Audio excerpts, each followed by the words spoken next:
शुक्लाम्बरधरं विष्णुं शशिवर्णं चतुर्भुजं प्रसन्नवदनं ध्यायेत् सर्वविघ्नोपशान्तये अगजाननपद्मार्कं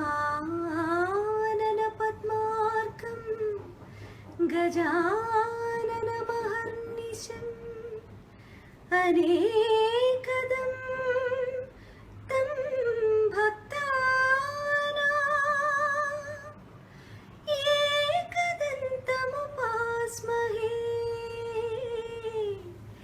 एकदन्तमुपास्महे।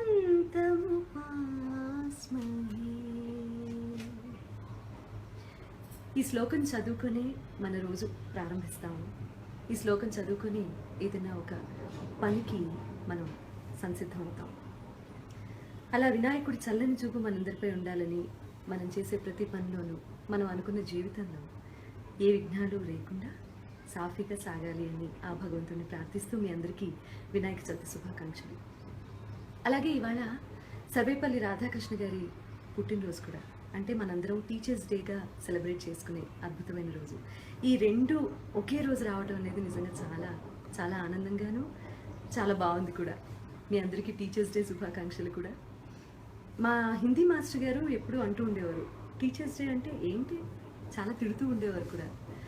కానీ ఉపాధ్యాయుల దినోత్సవము అంటే వెళ్ళి చాక్లెట్లు ఇచ్చి, ఒక పువ్వు ఇచ్చి వాళ్ళని విష్ చేయటమే కాకుండా, వాళ్ళు చెప్పేటటువంటి అన్నీ కూడా, వాళ్ళు మనకి నేర్పించే విద్య, వాళ్ళు చెప్పే మంచి మాటలు, అవన్నీ కూడా మనం ఆచరణలో పెట్టాలి అని గుర్తుకు తెచ్చుకునే రోజు అన్నమాట ఇది. తల్లి మొదటి గురువు, తండ్రి గురువు, తర్వాత మనకున్న అతిపెద్ద దైవం గురువు. అందరూ చాలా బాగుండండి. అందరూ చక్కగా ఈ రెండు ఫెస్టివల్స్ని సెలబ్రేట్ చేసుకోండి, ఎంజాయ్ చేయండి.